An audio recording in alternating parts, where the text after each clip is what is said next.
στο υπόγειο του Θεάτρου Τέχνης το 1948, ο Κάρολος Κούν και ο Μάνος Χατζηδάκης συνεργάζονται για το θεατρικό έργο «Λεωφορείο ο Πόθος» του Τένεσι Ουίλιαμς με τη Μελίνα Μερκούρη ως Μπλάνς Διμπουά να τραγουδάει το χάρτινο το φεγγαράκι σε στίχους του Νίκου Γκάτσου.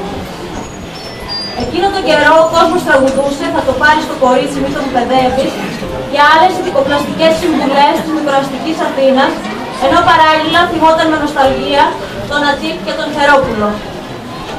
Το Λεωφορείο ο Πόθος είναι μια πικρή και σκληρή ιστορία έρωτα, πάθους, λαγνίας και αισθησιασμού, στην υγρή ατμόσφαιρα των φτωχογειτονιών της Νέας Ορλεάνης, στις όχθες του Μισισιπί, υπό τους μελαγχολικούς ύμνους του τζαζ.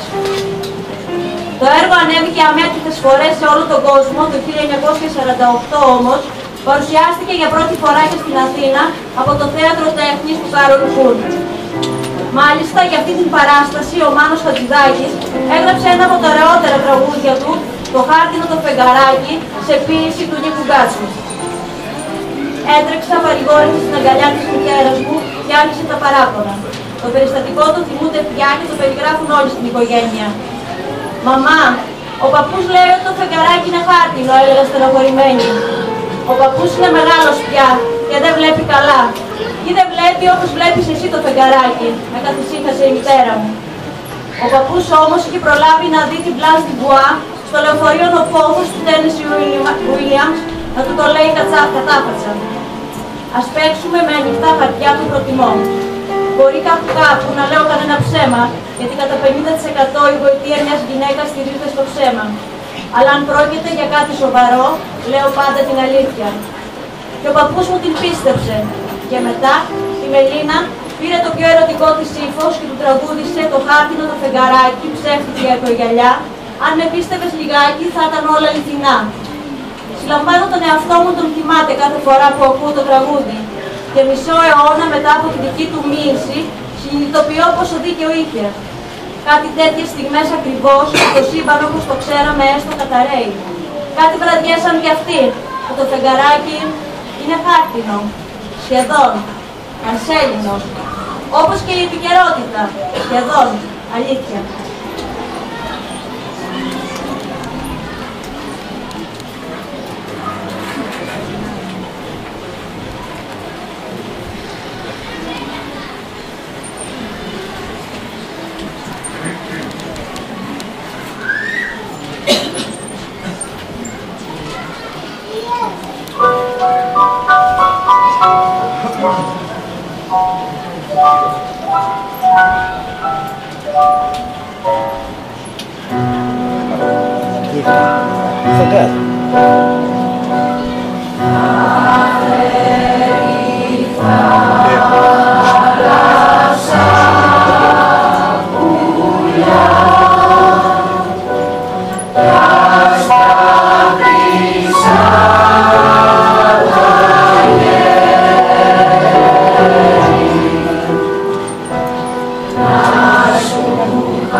Δίχως τη δική σου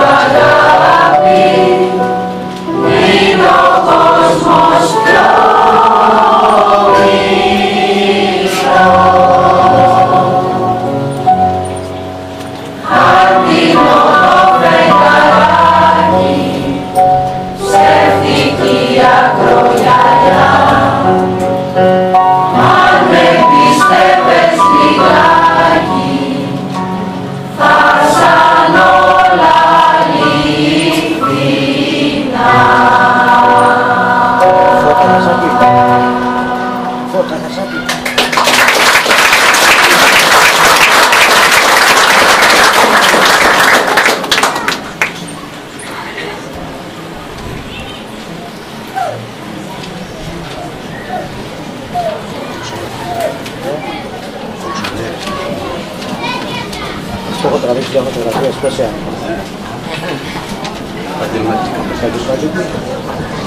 Αδεύεις το φωτό και το δέψω. Στο 2 φωτό και το καθαρές.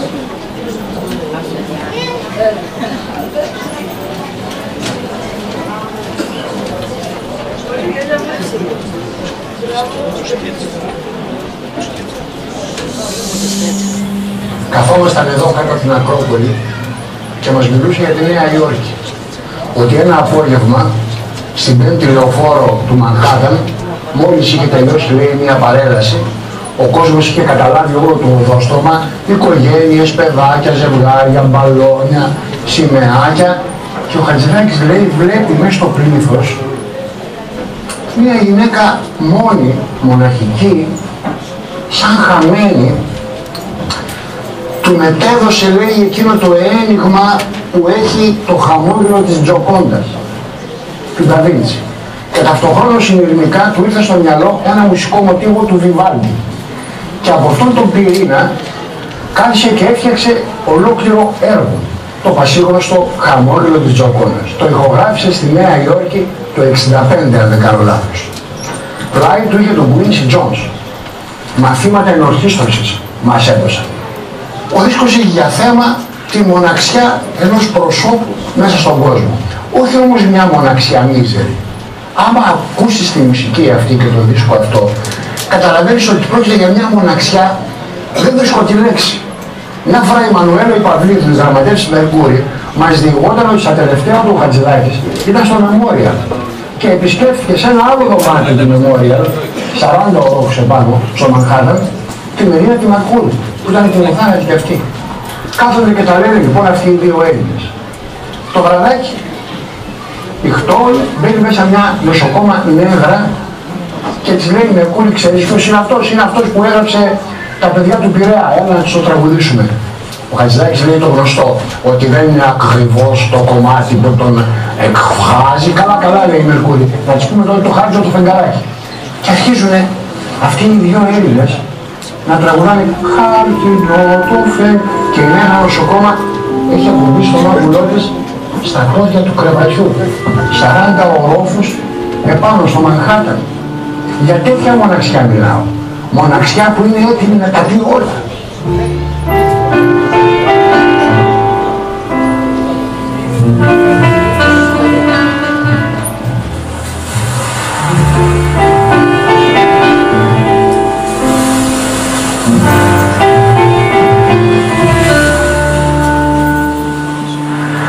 La vie dans ce pays est très proche des hommes, spécialement des hommes jeunes. Quelquefois que la nuit se lève pour faire la ronde de nuit, tout prend un visage réel, même la lune. Regardez ça. C'est une lune de papier.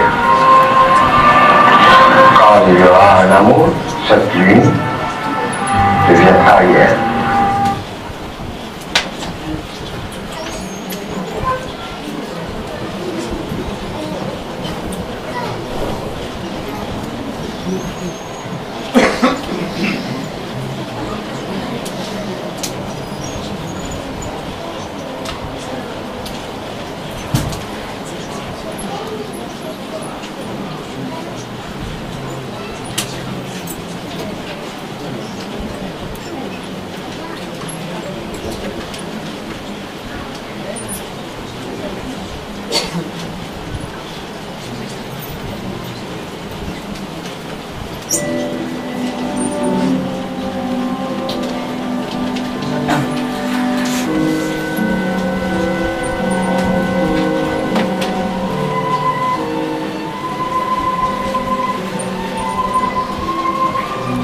Ρίξε το Χρήστο.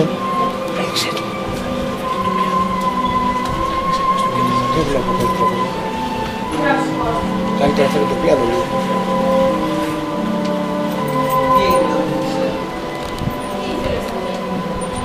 Σε αυτό το πράγμα που δεν χωράει.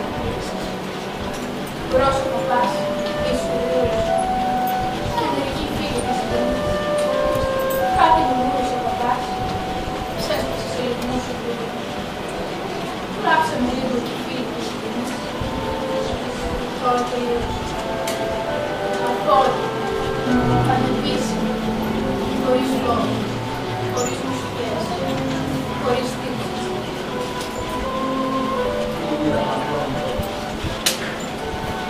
Έτσι θα πάμε και εμείς κάπου.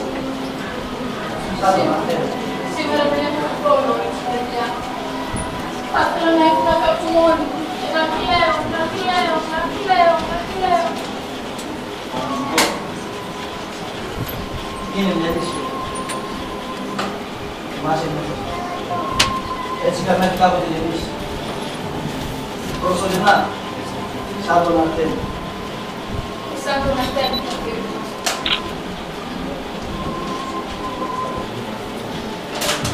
Έστω ξένα. Περνάνε τα χρόνια γύσα. Περνάνε. Ήτανε παιδιά. Είμαστε δυο μεσόπου. Η παρένθεση που έλεγαμε. Παρατράπηση. Καρπή ως 6 μήνες. Πρέπει να περάσει 12 ολόκληρα χρόνια.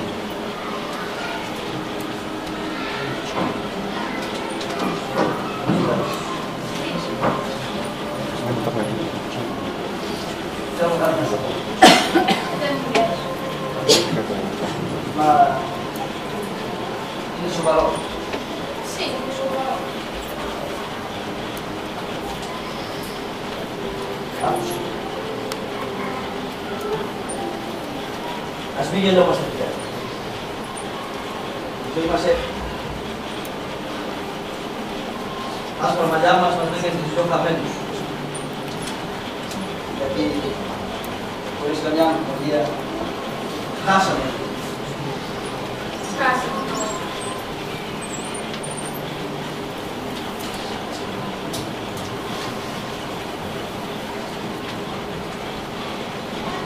Μπορούν τα χέρια.